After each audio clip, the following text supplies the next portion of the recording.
주님을 바꾸지 않으리. 다른 어떤 은혜 구하지 않으리. 오직 주님만이 내 삶의 도움이시니 주의 얼굴 보기 원합니다.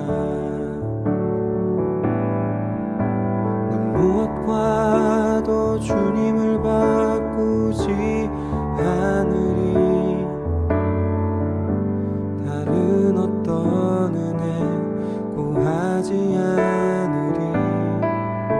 오직 주님만이 내 삶의 도움이시니 주의 얼굴 보기 원합니다. 주님 사랑해요.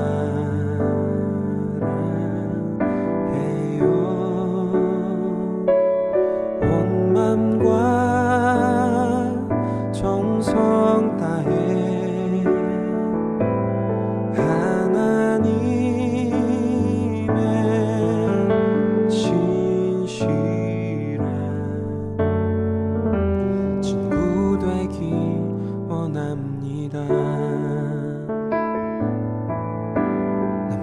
무엇과도 주님을 바꾸지 않으리. 다른 어떤 은혜 구하지 않으리. 오직 주님만이 내 삶의 도움이시니 주의 얼굴 보기 원합니다. 주님 사랑해요.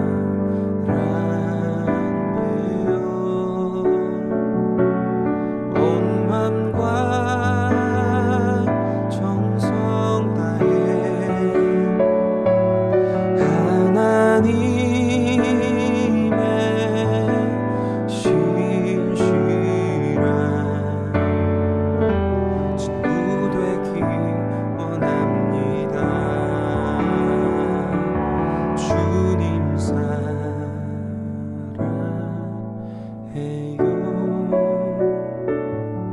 온 맘과 정성 다해 하나님의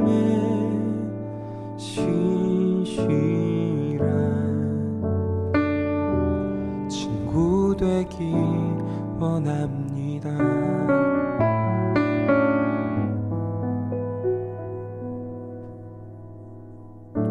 친구 되기 원합니다. 운행하사 천지를 만드신 하나님 아버지를 내가 믿사오며 그 외아들 우리 주 예수 그리스도를 믿사오니 이는 성령으로 잉태하사 동정녀 마리아에게 나시고 본디오 빌라도에게 고난을 받으사 십자가에 못 박혀 죽으시고 장사한 지 사흘 만에 죽은 자 가운데서 다시 살아나시며 하늘에 오르사 전능하신 하나님 우편에 앉아 계시다가 저리로서 산 자와 죽은 자를 심판하러 오시리라. 성령을 믿사오며 거룩한 공예와 성도가 서로 교통하는 것과 죄를 사하여 주시는 것과 몸이 다시 사는 것과 영원히 사는 것을 믿사옵나이다. 아멘. 우리 함께 찬송하시겠습니다. 찬송가 46장 하나님께 찬양으로 영광 올려드리겠습니다.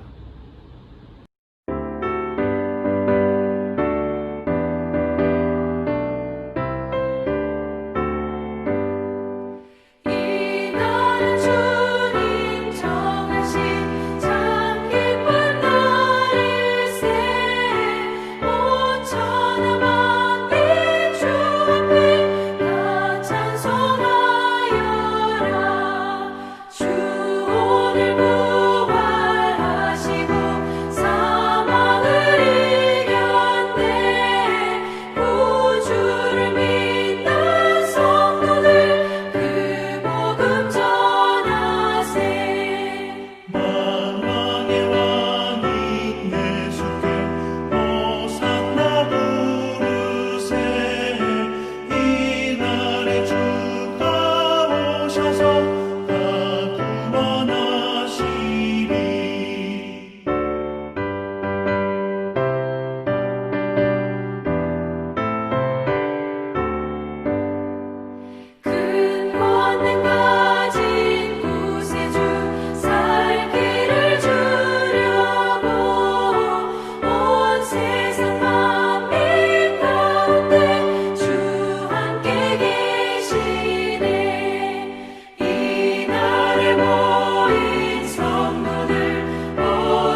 오늘도 각자의 자리에서 예배를 드리게 하심 감사합니다. 새해를 맞이하고 새로운 계획과 새로운 마음가짐으로 우리가 지내고 있는 이 시간들 가운데 늘 함께하여 주시고 올해 각자 많은 소망이 있습니다. 그것이 주님께서 기뻐하실 일이라면 우리가 그것을 이룰 수 있게 도와주시고 어려운 상황 가운데도 그럼에도 불구하고 주님이라는 마음으로 더욱 주님을 우선순위로 두고 붙잡을 수 있게 해주시고 우리의 삶 가운데에서 다른 것보다도 말씀을 가까이 할 수 있게 해주세요. 우리는 때로 주님 앞에서 부끄러울 때가 많습니다. 주님, 우리의 부끄러운 마음과 행동을 용서해 주시고 바로 설 수 있게 도와주세요. 비대면 상황 가운데에도 각자의 힘으로 각자의 방법으로 주님을 찾고 주님을 부릅니다. 만나서 예배를 드리고 찬양을 할 때보단 어려움도 있고 불편함도 있겠지만 그러나 이러한 상황에서 느낄 수 있는 은혜와 복을 더하여 주시고 더 주님과 가까이 할 수 있게 해 주시옵소서. 목사님의 설교 말씀을 듣습니다. 우리가 이 말씀을 듣고 더욱 가까이 하여 주님의 말씀 따라 살아가는 우리가 될 수 있게 해 주시옵소서. 예수님의 이름으로 기도드렸습니다. 아멘.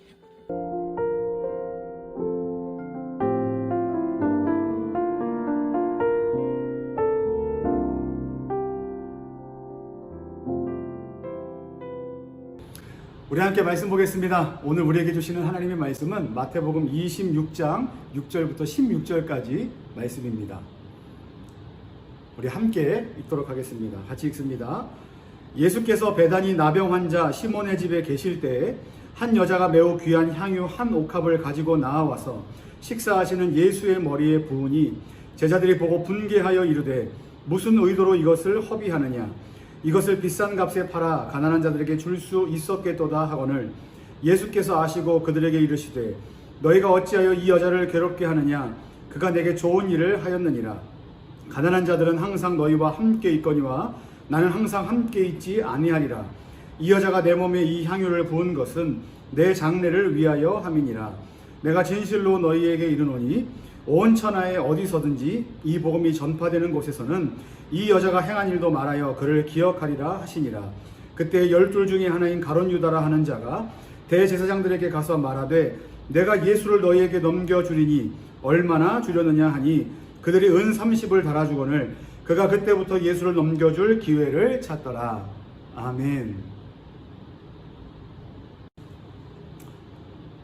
할렐루야, 반갑습니다. 오늘도 하나님의 은혜를 사모하며 우리 청년 예배에 나오신 여러분들을 주님의 이름으로 환영하고 축복합니다. 우리 온라인으로 함께하고 있을 옆에 지체들에게 이렇게 인사하면 좋겠습니다. 하나님께서 당신을 너무나 사랑하십니다. 여러분, 이번 한 주간 어떻게 지내셨습니까? 정말 역대급 최강 한파가 몰아닥쳤습니다. 특히 매일마다 역대급이라는 말을 갈아치울 만큼 매일 추운 날씨를 보내고 있는 요즘입니다. 여러분, 마음이 춥고 또 상황이 춥고 우리의 현실이 어려울 수 있습니다. 하지만 오늘 예배를 통해 그리고 오늘 선포되는 하나님의 말씀을 통해 저와 여러분들의 삶과 마음이 그 어느 때보다 따뜻한 인생 되시기를 예수님의 이름으로 간절히 축원합니다. 여러분, 선물 좋아하십니까? 보통 우리가 선물을 좋아한다고 말할 때 선물을 주는 경우보다 선물을 받는 경우에 대해서 많이들 생각하곤 합니다. 하지만 점점 느끼게 되는 것은 선물은 받는 것보다 줄 때 더 마음이 부유하고 행복해진다는 것을 느끼는 요즘입니다. 왜 그럴까에 대해서 제가 좀 고민해봤어요. 선물을 줄 수 있다는 것은 첫 번째, 먼저 내가 좋은 환경 가운데 있다는 것을 의미하기 때문에 더 좋다고 생각할 수 있습니다. 물론 여기서 이제 환경이라고 말하는 건 물질적으로 재정적으로 뭔가 많다, 내가 부유하다라는 것만을 말하지는 않습니다. 만약에 물질적으로 부족해도 그리고 내가 무엇인가를 사줄 수 없을 때에도 무엇이 풍부하면 됩니까? 내 마음이 풍부하고 내 마음의 상태가 좋으면 나는 누군가에게 내 마음을 나누고 누군가에게 선물을 줄 수 있는 마음 상태가 되고 있다는 것입니다.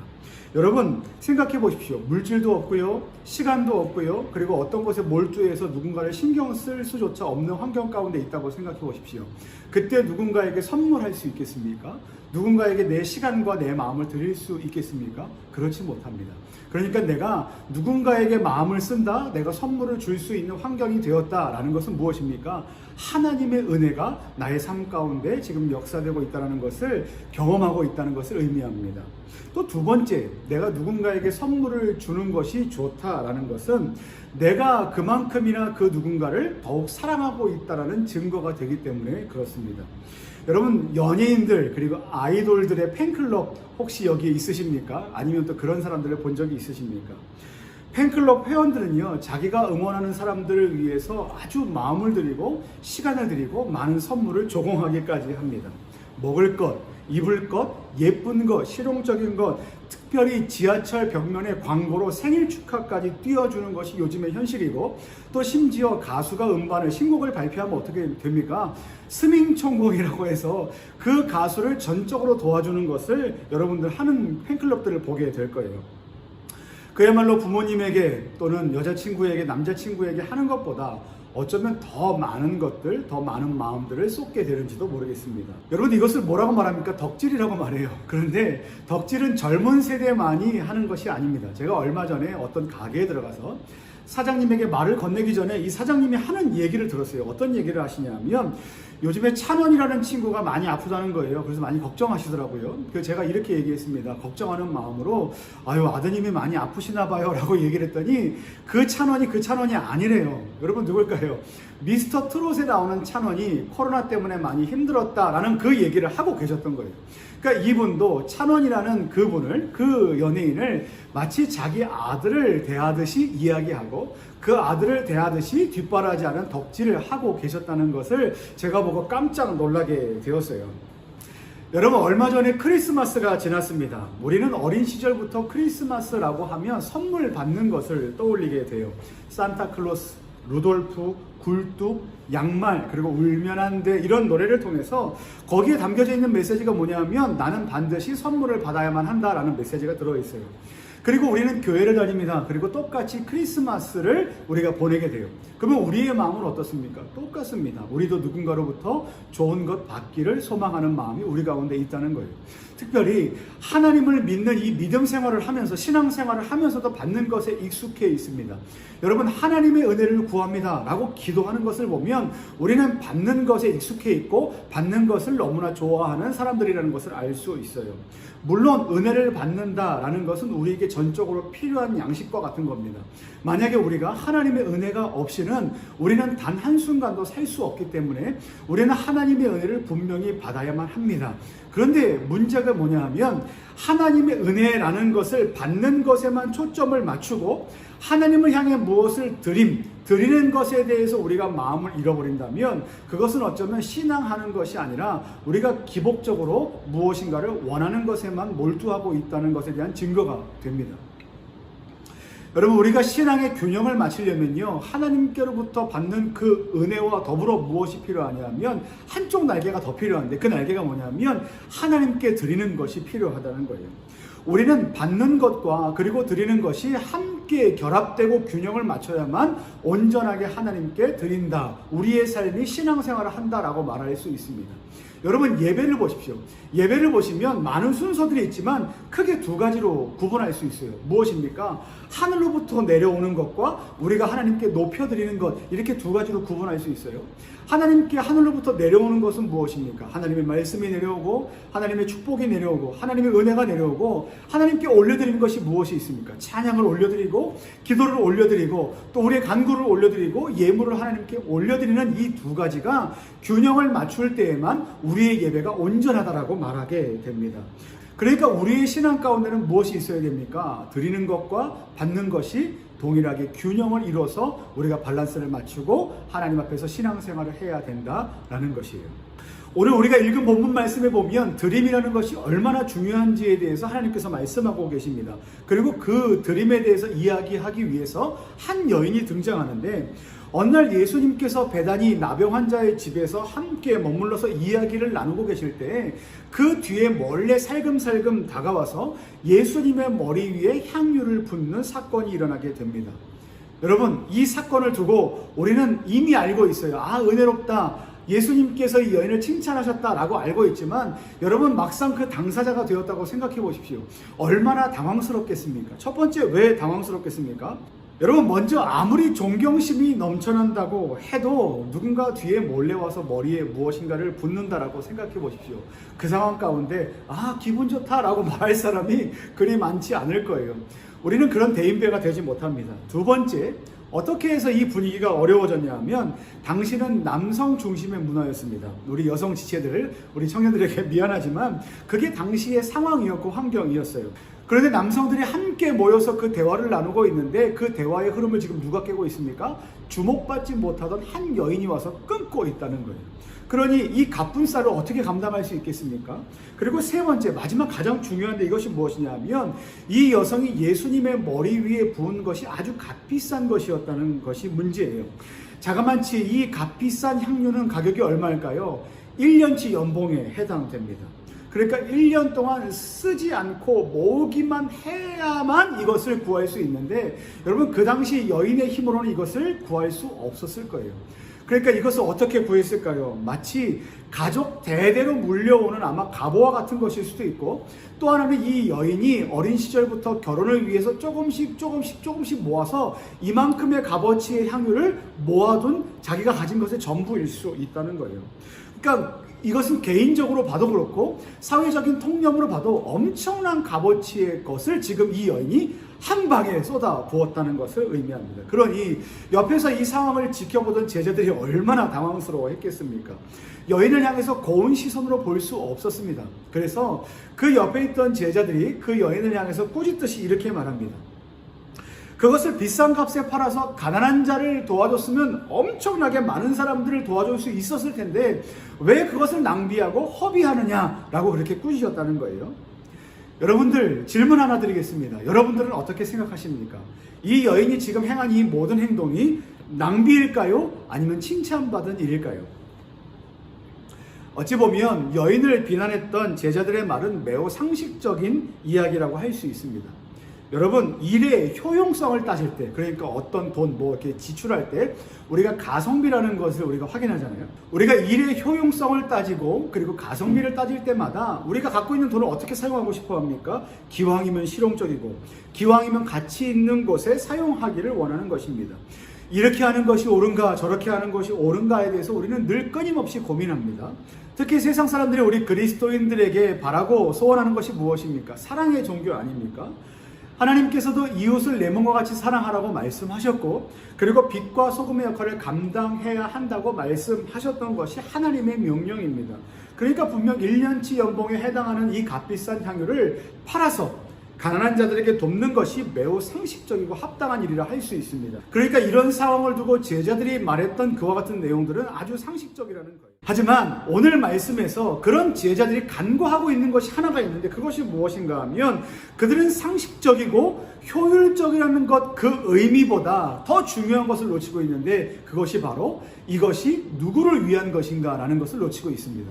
여러분, 이것이 누구를 위한 것이었습니까? 바로 예수님을 위한 것이었습니다. 제자들은 이 여인을 어떻게 매도하고 있습니까? 이웃들에 대한 사랑과 관심이 전혀 없는 사람으로 매도하고 있습니다. 하지만 사실 지금 그녀는 이 세상 그 누구보다, 그리고 이 세상 그 무엇보다 비교할 수 없는 누구에게 집중하고 있습니까? 예수님께 집중하고 있고, 자기가 가지고 있는 그 모든 것을 누구에게 드리고 있습니까? 예수님께 다 온전히 드리고 있다는 거예요. 반면에 이웃을 도와야 한다며 여인을 꾸짖던 제자들은 어땠을까요? 14절부터 16절까지의 말씀을 보면 여인을 보면서 가장 꾸짖었던 사람, 대표적인 사람 가룟 유다가 있는데, 이 가룟 유다가 어떻게 하고 있습니까? 정작 이웃을 도와야 한다고 말했지만 사실 자기 자신만큼은 자기의 탐욕을 채우기 위해서 예수님을 아주 하찮은 금액에 다른 사람들에게 팔아넘길 것을 생각하고 모의했다는 것이 오늘의 말씀의 내용입니다. 그러니까 다른 사람들에게 나눠야 한다고 말하지만 그것은 핑계일 뿐이고 무엇에 관심을 갖고 있습니까? 드림에 대해서는 전혀 관심 없이 무엇에만 집중하고 있습니까? 내가 받고 싶은 것, 그리고 그것이 하나님의 은혜가 아니라 세상 다른 사람들로부터 받는 그 일정한 돈을 내가 원하고 있는 탐욕 가운데 있는 모습을 오늘 가룟 유다가 보여주고 있는 거예요. 여러분, 박윤선 목사님이란 분이 자기의 책에서 이렇게 글을 쓰신 것을 제가 보았습니다. 그리스도를 위해서는 우리가 생명을 들였다 할지라도 그리 큰 것이 아니다 라는 메시지예요. 여러분, 이게 무슨 말씀입니까? 우리는 분명 상식적인 이 세상을 살아갑니다. 그리고 그 상식을 기준으로 살아가는 사람들입니다. 하지만 예수 그리스도를 위해서 사는 우리의 삶은 예수님을 예배하고 그분께 생명을 거는 그 일, 그리고 그분을 위해서 헌신하는 그 일이 그 우리가 살고 있는 모든 상식의 영역 위에 자리 잡고 있어야만 한다라는 거예요. 그러니까 우리는 어떤 사람들입니까? 상식을 살지만 상식 위를 바라보고 하나님께 그 이상을 드리는 인생이어야 된다라고 하나님께서 말씀하신다는 것을 우리는 기억해야 된다는 거예요. 세상 사람들은 말합니다. 예배를 드리면 밥이 나오냐? 기도를 드리면 그 일이 이루어지냐라고 우리를 조롱하듯 이야기합니다. 눈에 보이는 것을 신경 쓰면서 아둥바둥 살아가도 우리의 인생이 잘 될까 말까 한 상황 가운데 있는데, 어찌 너희들은 그와 같은 시간을 보이지 않는 것, 눈에 보이지 않는 것에 집중하고 마음을 쏟는 그 미련한 일을 하느냐라고 우리를 비난할 수 있습니다. 그런데 여러분, 기억하십시오. 우리는 땅에서 살아가지만 우리는 하늘을 바라보는 사람들이고, 우리는 온전하신 예수님을 바라보며 살아야 되는 그리스도인입니다. 에콰도르 원주민들을 선교하다가 시작조차 못하고 순교한 짐 엘리엇이라는 선교사님을 잘 아실 겁니다. 그 선교사님이 이렇게 일기장에 기록해 놨습니다. 영원한 것을 얻기 위해 간직할 수 없는 것을 버리는 자는 결코 바보가 아니다 라고 말합니다. 여러분, 이게 선교사 한 사람의 말뿐이었겠습니까? 성경에 이렇게 기록되어 있습니다. 히브리서 11장 1절 말씀에 보면 믿음은 바라는 것들의 실상이요 보이지 않는 것들의 증거다 라고 말씀하고 계시고, 빌립보서 3장 20절 말씀에 보면 그러나 우리의 시민권은 하늘에 있는지라 거기로부터 구원받은 자 곧 주 예수 그리스도를 기다리노니 라고 말씀으로 고백하고 있습니다. 여러분, 이게 무슨 말입니까? 앞에서도 말씀드렸지만 우리는 이 땅을 살아가지만 눈에 보이지 않는 하늘을 겨냥하며 사는 사람들이고, 우리는 이 땅에 시민권을 두고 살아가지만 정작 우리의 시민권은 어디에 있습니까? 하늘에 있는 시민권자들이라는 것이에요. 그러면 오늘 말씀을 듣는 저 여러분들은 어떻게 해야 되는가? 우리 오늘 좀 적용을 해보면 좋겠습니다. 여러분, 드림의 대표라고 할 수 있는 게 무엇일까요? 바로 예배입니다. 그래서 오늘 우리가 좀 적용할 수 있는 것은 이렇게 적용하면 좋겠어요. 우리의 예배를 회복합시다 라는 거예요. 여러분, 2020년 거의 2월 달부터 지금 1년여간 코로나라는 상황으로 인해서 우리 안에 예배가 멈춰진 상황 가운데 있습니다. 그리고 우리가 나는 지금 예배를 할 수 없어 라는 것을 코로나를 핑계로 삼기 좋은 1년을 지내왔습니다. 그런데 여러분, 생각해보면 좋을 것 같아요. 유튜브로 최신 소식을 받기 위해서 우리가 무엇을 합니까? 구독과 좋아요와 알림 설정을 누르는 것이 우리들의 생활 습관 아닙니까? 그리고 최초 공개되기를 기다렸다가 띵동 알람이 울리는 순간 최초로 그 영상들을 보게 됩니다. 그런데 여러분, 온라인 예배는 어떻습니까? 어떤 마음으로 대하고 계십니까? 여러분, 혹시 이 유튜브 온라인 구독과 좋아요 그리고 알람 설정 해놓으셨습니까? 그리고 그 시간이 오기를 기다리고 계십니까? 알람이 띵동 울리기를 기다리고 계십니까? 여러분, 사실 이것은 여러분들만을 핀잔할 수 없습니다. 왜냐하면 저도 온라인으로 예배드리는 것이 쉽지 않다는 것을 느끼고 있는 요즘이기 때문에 그래요. 물론 우리가 기대하는 건 무엇입니까? 코로나 사태가 종식되고 그리고 온라인이 아니라 함께 모여서 함께 예배하고 찬양하는 것을 꿈꿉니다. 하지만 지금은 코로나 시국이에요. 그래서 우리가 지금 우리 안에 있는 여건과 환경을 사용해서 예배할 수 있는 환경을 만들어가는 것이 중요하고, 그래서 우리가 피치 못할 사정 가운데 지금 비대면이란 예배, 이렇게 온라인 예배를 저희가 준비하고 있습니다. 그리고 드리고 있는 거예요. 근데 여러분, 우리 안에 무엇이 필요할까요? 나는 온라인 예배는 드리지 않을 거야 라는 것을 핑계로 삼을 것이 아니라 어떻게 해야 됩니까? 이 온라인이라는 환경 속에서 우리가 하나님 앞에 예배하고 하나님의 말씀을 기다리고 그리고 하나님과의 교제하는 것을 우리가 회복해야만 한다는 것을 우리가 오늘 좀 기억하면 좋겠습니다. 주님을 향하여 드리는 것, 그리고 주님을 향하여 예배하는 것을 결코 아끼지 마십시오. 제가 이번 한 주간 동안 계속해서 찬양했던 것이 있어요. 이런 찬양이에요. 주가 일하시네, 주가 일하시네, 주께 아끼지 않는 자에게. 이 찬양인데요, 사실은 제가 그전에는 이 앞에 가사에 많이 집중을 했어요. 어떤 가사입니까? 날이 저물어 갈 때, 힘들 때, 어려운 상황 가운데 있을 때 하나님의 은혜가 필요합니다. 뭐 이런 메시지를 고백했는데요. 이번 한 주간 어떤 메시지를 계속 고백하냐면 이 뒷가사예요. 주가 일하시네, 주가 일하시네, 주께 아끼지 않는 자에게. 여러분, 하나님께 우리가 받는 것에 대해만 집중한다면 하나님의 은혜를 결코 온전하게 누린다라고 말할 수 없어요. 그러니까 우리 안에 뭐가 필요합니까? 아끼지 않고 드리는 인생이 필요해요. 여기서 여러분들이 좀 오해하지 않았으면 좋겠어요. 아끼지 않는 이 가사를 통해서 교회가 우리에게 헌금만을 요구한다라고 말하지 마십시오. 물론 헌금은 매우 중요합니다. 예물 드리는 건 매우 중요합니다. 그런데 우리가 아끼지 말아야 될 것이 무엇이 있습니까? 우리의 삶을 아끼지 말고, 우리의 예물 드리기를 아끼지 말고, 우리의 시간 드리기를 아끼지 말고, 특별히 우리의 예배 드리는 것을 아끼지 않음을 통하여 하나님께서 우리에게 주신 그 모든 은혜 아주 조금이라도 하나님께 올려드려서 하나님, 우리가 주님을 향하여 드리는 이 마음이 이렇습니다라고 고백하는 이 마음이 우리 안에 있다면 하나님께서 우리를 향하여 부어주시는 그 은혜가 얼마나 넘치겠습니까? 사랑하는 청년 여러분, 말씀을 마치겠습니다. 오늘 여러분들의 삶은 예수님을 향한 온전한 드림이 되고 있으십니까? 혹시 내가 받음에 대해서만 간구하고 있고 받음에 대해서만 집중하고 있지는 않습니까? 그리고 혹시 코로나로 인해서 내가 이 코로나 상황을 내가 예배드리지 못하는 핑계로만 삼고 있지는 않습니까? 사랑하는 우리 청년 여러분, 바라기는 받음에 대해서 감사하고 그리고 드림의 예배가 회복되는 믿음의 청년, 말 그대로 제가 오늘 제목을 이렇게 했는데요, 드리는 공동체, 드림팀, 여러분 영적인 드림팀이 되시기를 예수님의 이름으로 간절히 축원합니다. 우리 이 시간 함께 찬양하며 주님께 준비하신 예물을 올려드리겠습니다.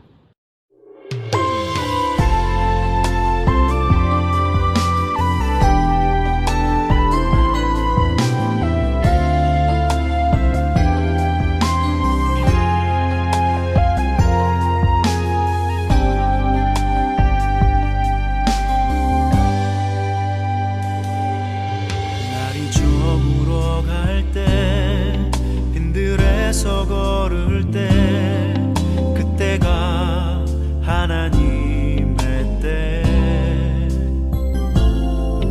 내 힘으로 안 될 때, 빈손으로 걸을 때 내가 고백해 여호와 이래.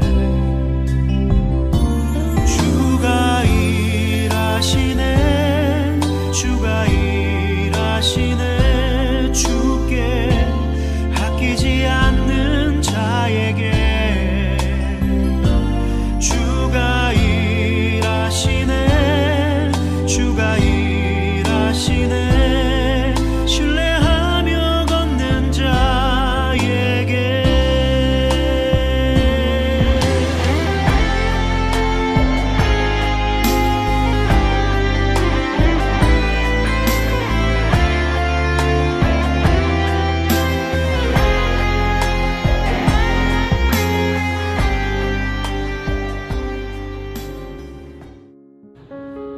우리 함께 드려진 예물을 위해서 함께 기도하고 축도로 예배를 마치도록 하겠습니다.